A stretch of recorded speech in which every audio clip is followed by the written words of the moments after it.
Në zbatim të marrëveshjes së bashkëpunimit ndërmjet Ministrisë së Brendshme dhe Ministrisë së Arsimit dhe Sportit për realizimin e programeve kombëtare sigurie e të rinjve, strukturat e policisë së shtetit në qarkun e Gjirokastrës kanë vijuar takime sensibilizuese me nxënësit e shkollave nëntëvjeçare dhe të mesme. Takimet e fundit janë zhvilluar me nxënësit e klasave të 6 të shkollës së mesme të bashkuar Bilal Golemi në Gjirokastër, nga ndihmës specialistët e drejtorisë vendore të policisë Gjirokastër për edukimin në shkolla në bashkëpunim me stafin pedagogjik të shkollës.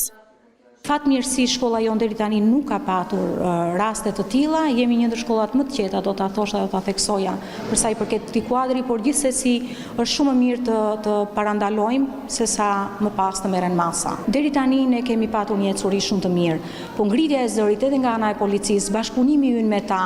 bën që dhe komuniteti ta kthej pak më shumë kokën edhe të bëhet më bashkëpunues me ne për të marrë masa të mëtejshme që kjo gjë të vazhdojë dhe pse jo të minimizohen dhe të reduktohen fare.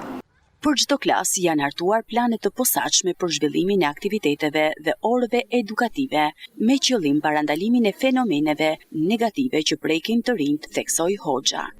Çdo klasë kujdestari ka orët e veta edukative, ku një pjesë të tyre jo të vogël e zën pikërisht dhuna, duhani, pra masa parandaluese, po njëkohësisht dhe edukimi në këto kuadre. Por dhe në planet e brendshme të shkollës që ne bëjmë, strategjitë të cilën unë mbuloj, përsëri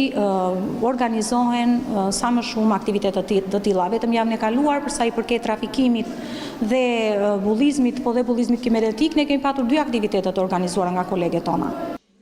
Ky program synon të forcojë ndërgjegjësimin dhe përfshirjen aktive të rinjve në parandalimin e rreziqeve që lidhen me dhunën, abuzimin me substanca, bullizimin dhe përdorimin e pasigurt të internetit.